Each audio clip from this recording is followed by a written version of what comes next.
So I'm very happy to be here, and I'm going to talk about cryptography from sublinear hardness of time-bound Kolmogorov complexity, and this is a joint work with Janje. So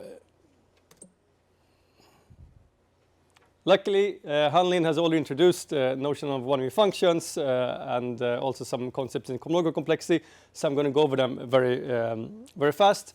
As Han-Lin mentioned, one-way functions really are the most fundamental concept in cryptography. It's a function that's easy to compute. Given x, it's easy to compute f of x, but going back is hard for polynomial time algorithms. And the formal definition just says the function is PPT is polynomial time computable, but for every probabilistic polynomial time algorithm, there exists a negligible function. This is a function smaller than the inverse of every polynomial, such that the attacker given f of x should not be able to find any preimage of x. And as you heard from the previous talk, the reason one-way functions are so fundamental is that they're really necessary and sufficient for many of the key cryptographic building blocks. Not all of them. There are some other things that are outside of it, like public encryption and OT. But a lot of these other something called mini-crypt, most of the things that we actually do on the internet today can be done using one-way functions, like authentication, digital signatures, and so on and so forth.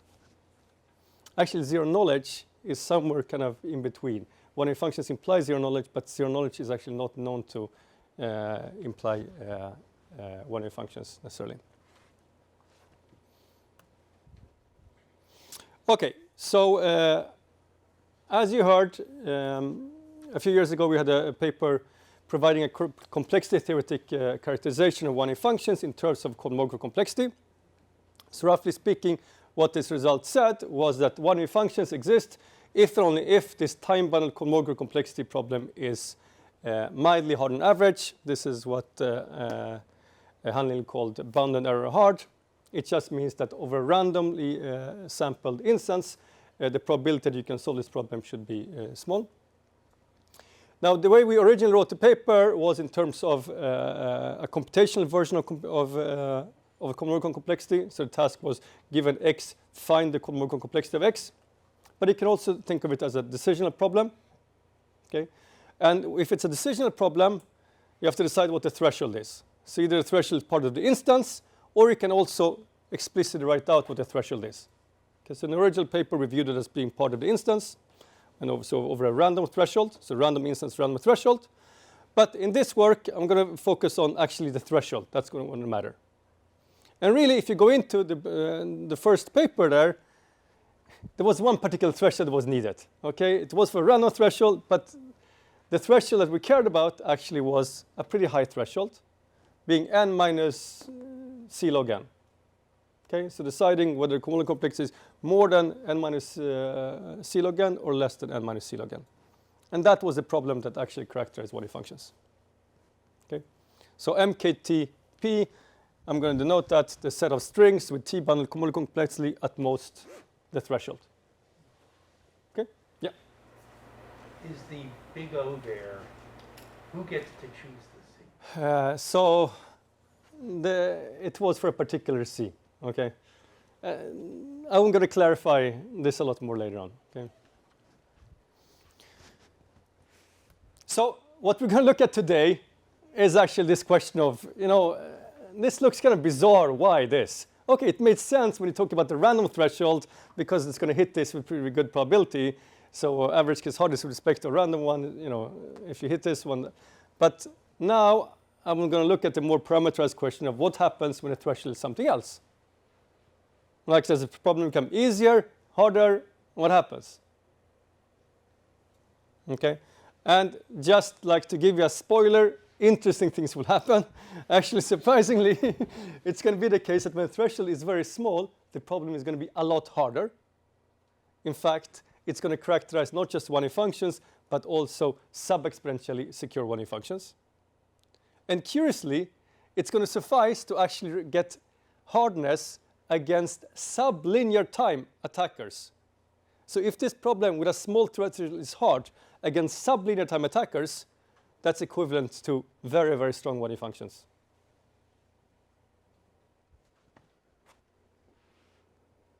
All right.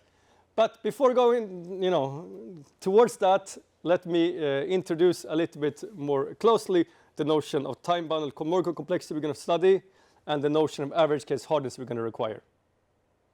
Okay, and these are going to be a little bit subtle. All right, you heard Han Lin introduce T-bounded Kolmogorov complexity.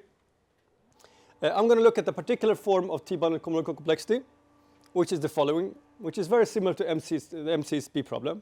So given a truth table X, I'm asking what is the size of the smallest program that computes X?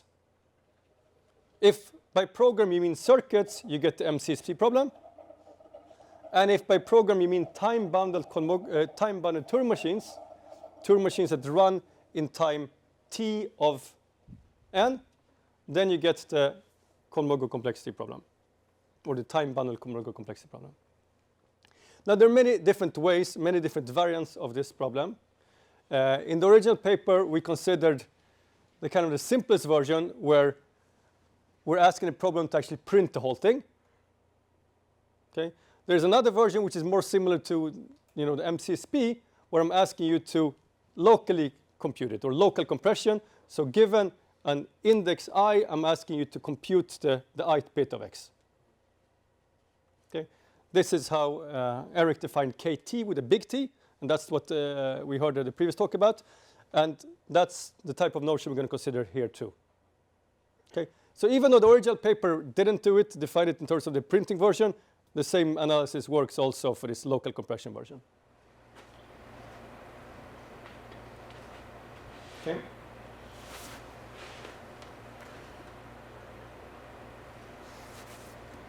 Wait, but I thought the printing version and the local version were different in that one would characterize one-way functions and the other would characterize one-way functions in NC0. No, so that was KT with a big T, so I'm not talking about that. At all. No, not right now. We're just looking at programs with a running time bounded by T. I see. Okay, so what Han Lin talked about was the version where you add the running time. Yeah, I'm not doing that. I'm just looking at the normal time-bounded Kolmogorov complexity, but it's local compression. So KT of X is defined to be the length of the shortest program that computes this truth table X. And when I mean compute the truth table X, means we're looking for a program pi such that pi on I outputs xi. Okay? And in particular, this type of notion is relevant in a scenario where the running time could be smaller than the length of X. So it's a more fine-grained notion, and that's why it actually makes more sense there. Okay, and that's actually going to be very relevant for the rest of our results. Okay? So is this notion clear? So we're going to define MKTP of S here as simply the set of strings X whose Kolmogorov complexity is smaller than S length of X. There's one little subtlety here on how you define the running time. Since I want to capture programs that run in time smaller than the length of X, T is actually a function on the length of the program. So I'm allowing you to output a short program, and the running time should be, think of it as some polynomial in the length of the program.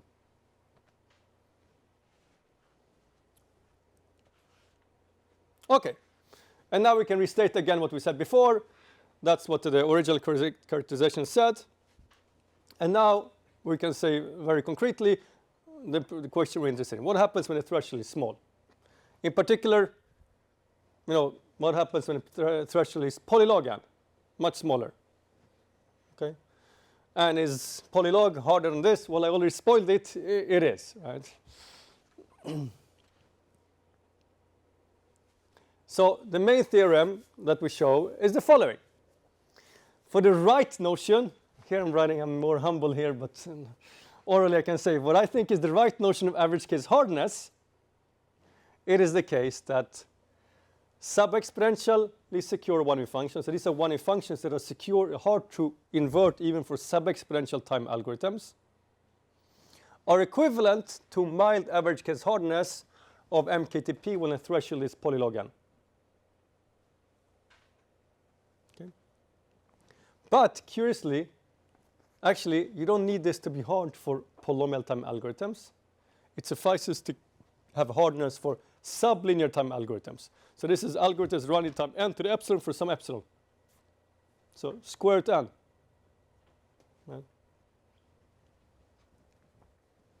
And if you let the threshold be bigger, 2 to the square root of log n, then you're going to characterize quasi-polynomially secure one functions. Okay. Now this looks like a curious number here, where these things come from. There is nothing very special going on here. These are inverses of one another, and that's where this comes from. So Rafael, is a good interpretation to say that it would be harder to prove that MKTP is hard for smaller thresholds? Yes, at least on average. So a good interpretation is, so in fact, okay, let me give you 2 interpretations here, and one of them is exactly what you're saying here. The first one is like, if you want to show that sub-exponentially secure one functions exist, okay? If that's what your goal is, you want to not just show that MP is not equal to P, you want to really get one functions, and in practice we don't want polynomial, we want sub-exponential one function, then this is exactly what you need to do. You need to prove just a sublinear time lower bound. That shouldn't be that hard. We have lots of sublinear lower bounds. They're easy to prove usually, right? So this is like, just prove a sublinear time lower bound on this particular problem. Okay, yeah? What do you mean by sublinear? Like, yeah, I guess you don't see the input. Sorry? You don't see the whole You input. can't even read the whole input. It should be trivial, right?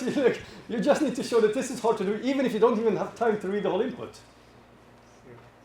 And even that turns out that if you can prove such a lower bound, then you have shown the existence of one You have functions. random access to it, I guess? Or? Actually, not even. You can have Turing machine. Even that turns out to be. So the Sorry, reason this is these are not random access machines?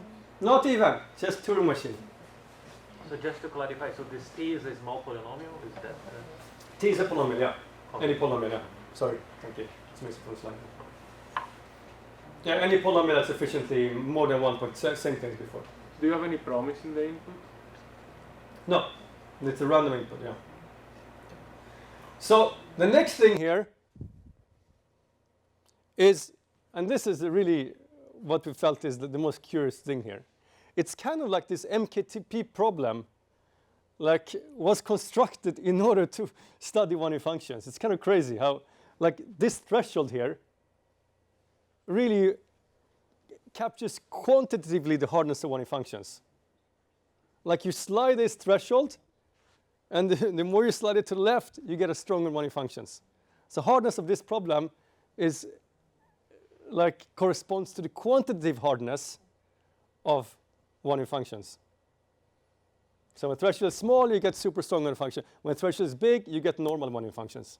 And somewhere in between, you get quasi-polynomially secure. So it really shows there's a deep connection between the MKTP problem and one functions, not just qualitatively, but also quantitatively. So you have this lever here, and you move it left and right, and that captures the hardness quantitatively.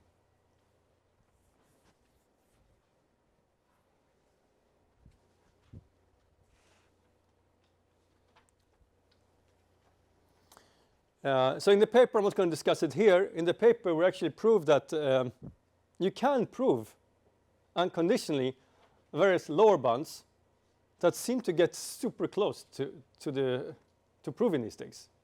In particular, and I think that's what the question here was hinting at, if you would like to solve MKTP when the threshold is polylog, in the worst case, that's very easy to show it's impossible for sublinear time algorithms. Right, because you can't read the whole input, so clearly you cannot get it right. So it's important here that it's average case hardness. So the only thing you need to do here is to prove a worst case to average case reduction for this thing, and then you've shown that MP is not equal to P, and in fact, MP is not in even in sub-exponential time. Yeah. Sorry, so this argument, the way you intuitively the way it goes is that you have concentrated somehow the hardness in a small part of the input. Yeah. So if you only like if you run in sub-exponential time, you cannot read the whole thing, and therefore the thing that you're missing, you can always make sure that. So, and if you're hard for the small part, when you extend it, consider extended versions, this is gonna give you the sub-exponent. On the other direction. No, here. From here, from the right. From the right to this. Okay, I'm gonna go over this later on. No. So I thought you were asking about the lower bound here, or no? No. So this, okay, I'll go over the high-level idea behind the proofs later. Okay. But right now, I just want to show that, like, in some sense, these conditions are as weak as possible, because if you just tweak them a little bit, they're unconditionally true. Okay. So the first one was, we cannot hope to get the same thing from worst case, because in that case, it is true. Okay. And the second thing is, actually, you can show that when a threshold is big, then MKTP is actually average case hard for sublinear time algorithms. In fact, for much more. They're even hard for even any bounded polynomial time algorithms that you can prove. But it's only when a threshold is a little bit too big, okay, for this result to work. So it's very, it seems very close to what can be proven unconditionally, but of course probably is a mirage, or that is exactly what makes it hard. Okay, so now I'm ready to tell you, like, in more detail what the formal statement is. And as I mentioned before there, this was for an appropriate notion of average case hardness. So what is the notion of average case hardness that we're using? Okay, the first observation is when I look at MKTP, when the threshold is small, this language is actually easy on average for the standard notion of average case hardness. Why is that? Because when a threshold is small, this is actually a sparse language. The number of strings that have small Kolmogorov complexity, we know is very small. Okay? So if you set the threshold to be n over 2, okay, there are very few strings. They're just, 2 to the n over 2 strings that have that Kolmogorov complexity. So if your task is to solve this problem on the random instances, there's a great heuristic. Just say no, and you're going to make mistakes very, very rarely. Okay? So yes, this is easy on average, but it's easy on average for the wrong reason, right? It's not really easy on average. So we need to have a better notion of average case hardness. Now, there is a better notion in the literature, and that's errorless hardness. But that's not the right notion for us. We would like to have a notion of two-sided error hardness that still makes sense for sparse languages. And somewhat surprisingly, we haven't actually seen such a definition in the literature. And so we introduced such a notion. And we hope that this is actually a notion that's useful and relevant in its own right. So what's the idea? Well, the idea is really very simple.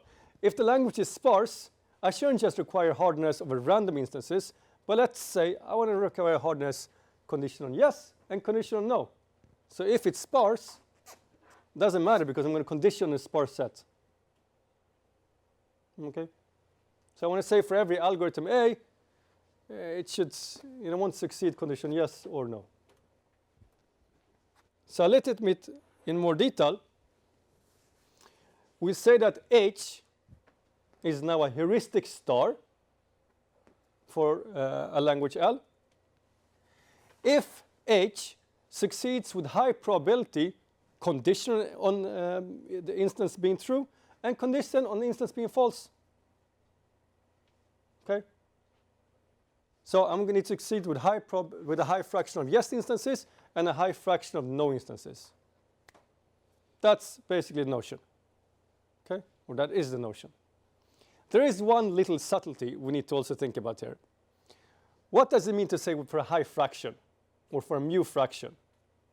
Typically, when we say for a mu fraction, we define it for mu of n, where n is the input length. That, again, doesn't actually make sense when you talk about a sparse language. So really, we need to talk about something that corresponds more to the entropy of the number of statements. All right, that's what is n, the input length? It's the logarithm of the number of statements when the language is dense. All right? So that seems to be the right thing to do. So define this like n star. Think of it as the entropy of the distribution. It's just the logarithm of the number of instances. Right? Since we consider a very small set, it doesn't make sense to consider everything else. We need to focus on that thing. So really, what is the number of bits to represent those instances? That's the logarithm of the number of instances. Okay? Should you use NCR for both the S and the no? Yeah, we don't have to, but for simplicity, that's what we do. It works. But I think for it suffices to do it for no. You can do either way. But that's what we do.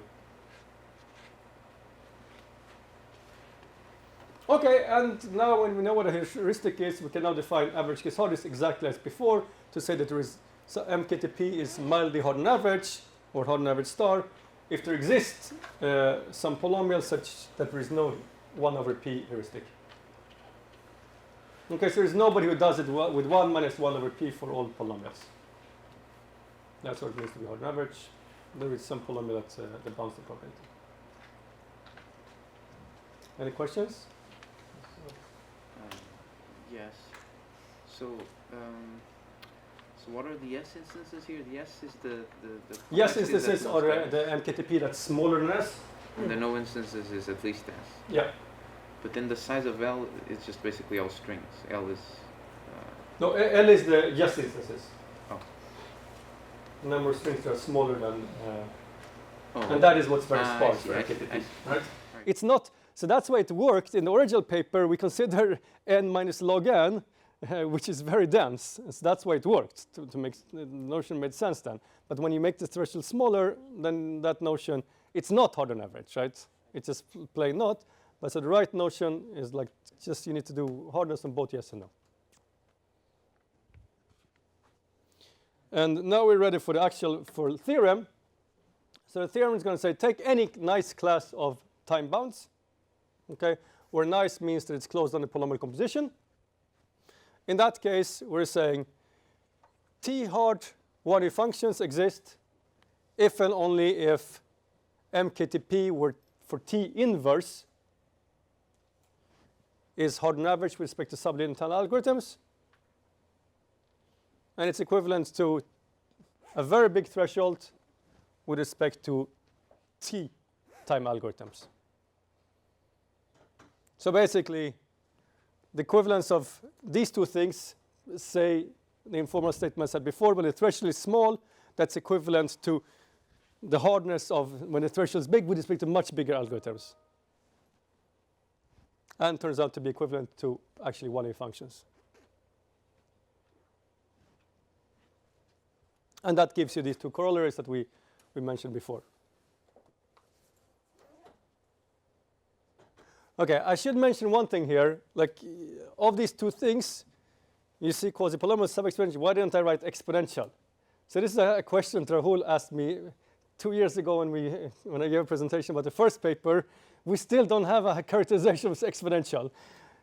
Exponential, the class of exponential functions are not closed under polynomial composition. It's a problem, so that's why, that's not a nice class. And there is a reason we have it. We still don't know how to characterize exponentially hard 1A functions. Yeah. Just as a sanity check, little t has to be a polynomial, and your 1-way function is polynomial time computable, but you can scale these two together and it still works. If you can scale the 1A function. So right now, yes, so that is, I'm pretty convinced that it's the case, yes. But right now, yes, little t is the running time of the 1A function, indeed. Well, yeah. I don't see any reason, like at least the previous paper has exactly how the running time of t here corresponds to the running time, the efficiency of the 1A function in forward direction. Yeah. Question from Hamlin in the chat. What about exponentially hard big 1-way functions? Exponentially hard what? Big 1-way functions. So his paper shows a characterization, I think, of exponentially strong weak 1A functions. So here, we haven't thought about it here in this context, whether we can get it for weak 1A functions actually.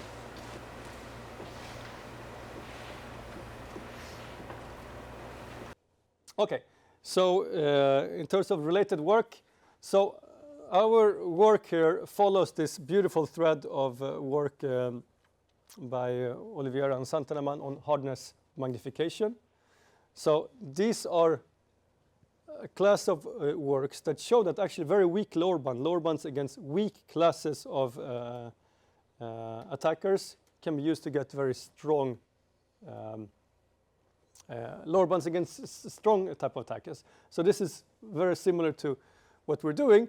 And the key idea behind all these works is we're going to try to take an instance and compress it to something much smaller while kind of preserving validity. Yes goes to yes, no goes to no.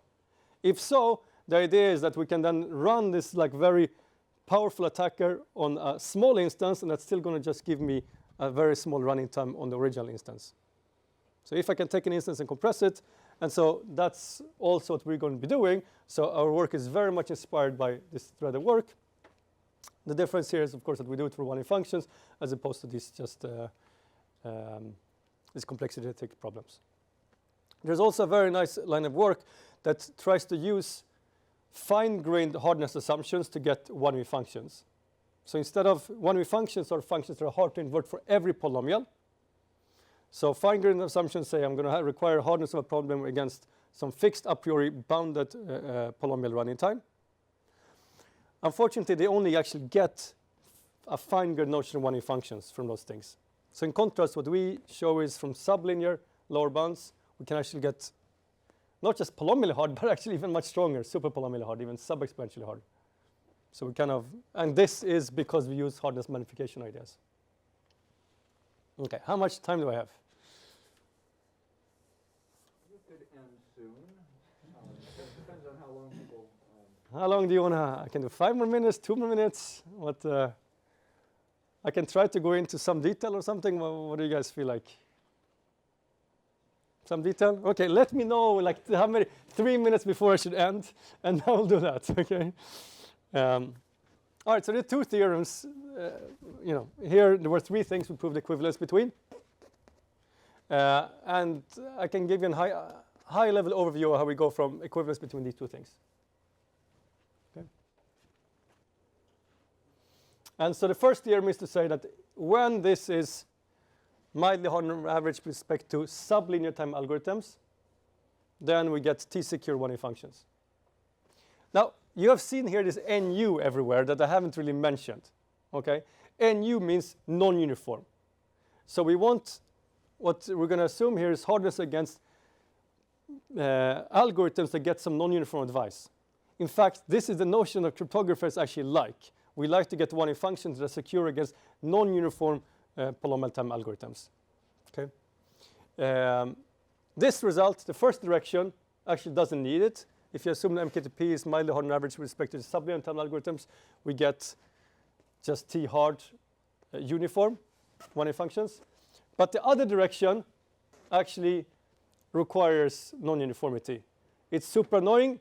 The original paper didn't require this, but here, for a very annoying reason, we actually need the reduction to have non-uniformity. It's a great open problem to get rid of that. It really comes in for a super stupid reason. It's really a technical annoyance, but we don't know how to get rid of it. Okay, I'm going to ignore this annoyance now and move on to the first direction. Okay, so, and I'm going to focus for simplicity on the sub-exponential regime. So f is sub-exponential, threshold is polylog. First step is, just as before, we really don't need to get a full-fledged one-way function. A weak one-way function suffices. This is a function such that no one can invert it with a very high probability. This is by Yau's hardness simplification lemma. And now let me give you the construction of the one-way function. The construction is actually very similar to the original LP one-way function. So given an input, we're going to sample a random length. We use the input to get a random length and a length L program pi. This is just as before. And now, instead, what in the previous paper, we just ran the program. Here, what we're going to do is instead run the program on different indexes, 1, 2, 3, 4, 5. We run it for T of L steps. And we output pi of 1, pi of 2, pi of 3, blah, blah, blah, 2n bits. Okay? Makes sense? We take n bits to 2n bits and just pick a random index, pick a random program of length that index, and then run this program input 1 to 2n. And what we need to do now is that assume that this is not a sub-exponential secure one-way function. So assume there is someone who can break this, someone that runs in sub-exponential time. I need to now take this guy and use him to break MKTP but super, super fast in sublinear time. So I have this massive attacker runs sub-exponential time, and I need to scale him down to break MKTP super efficiency in sublinear time.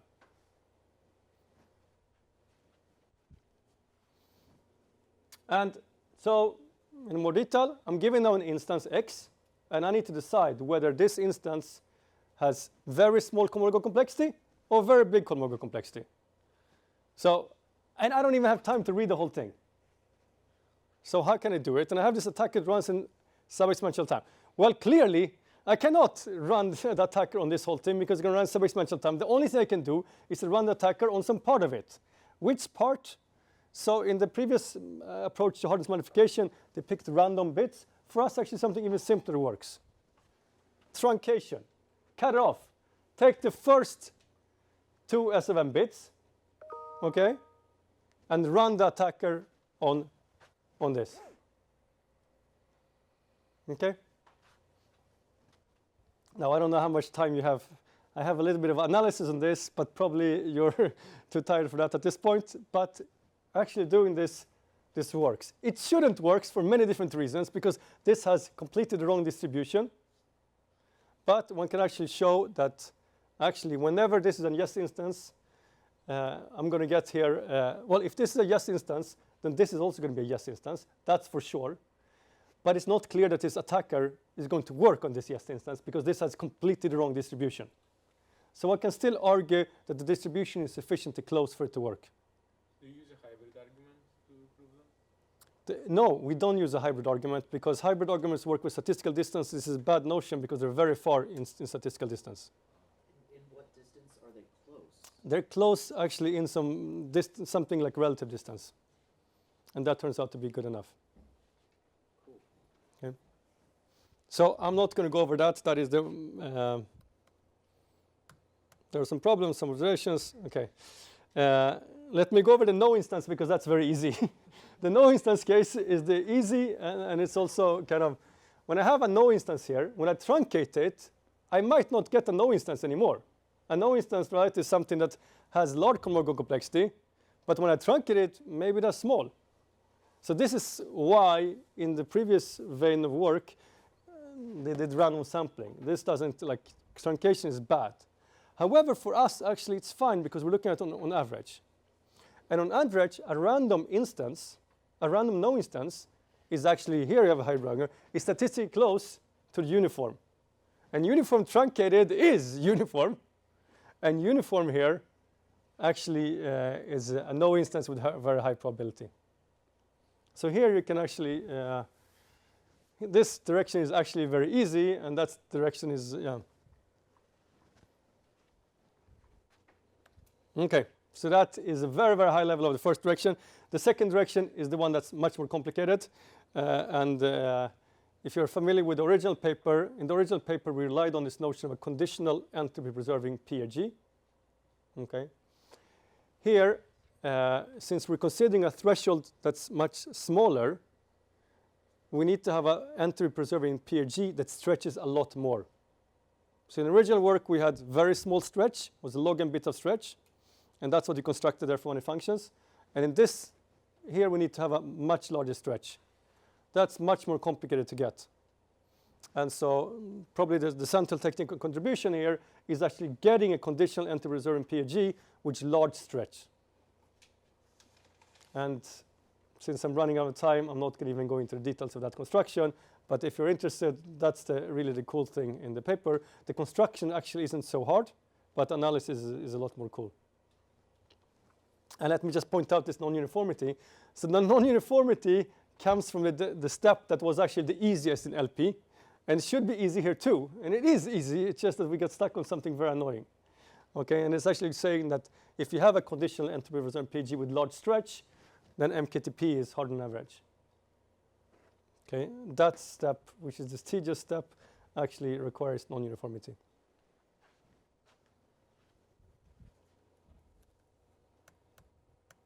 Okay, so to conclude, we've shown that to prove the existence of sub-exponential 1A functions, that's equivalent to presenting a sublinear time lower bound for MKTP problem when the threshold is small. And really the curious aspect of this thing is that in MKTP, the threshold S really dictates the hardness of 1A functions. So if you look at average case hardness of this problem, that really, the threshold tells you the hardness of 1A functions quantitatively. Right? So it's not, this doesn't just qualitatively characterize 1A functions, also in a very quantitative way, which is really quite curious because for 1A functions, it's been this long-standing open problem whether one can you take a 1A function that is just slightly hard and make it harder, maybe with iteration, right? This is one of the old approaches and the way like practical crypto is constructed. We start with something that's slightly hard, we iterate it. Like we do FOF, and the hope is it's going to be harder and harder and harder.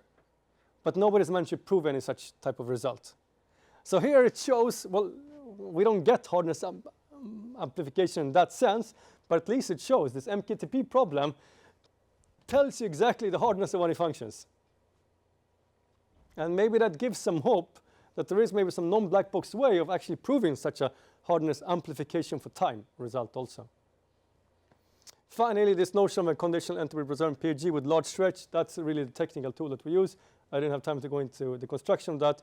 We hope that that's a concept that's interesting in its own right, that we believe has other applications also. And finally, this, I'm going to end with this open problem that's remained since Rahul asked it 2 years ago. Can we also characterize 1A function? We still don't know, and maybe one of you guys will solve it. Thank you.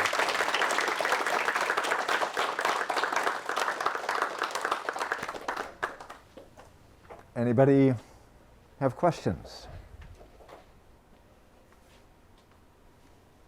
Could you say a little bit more about this potential construction for amplifying a one-way function in time hardness? So you just apply the function to itself a bunch of times? Yeah, so a lot of these very practical constructions of block ciphers, they proceed by taking something that's just like slightly hard and then iterating it many times.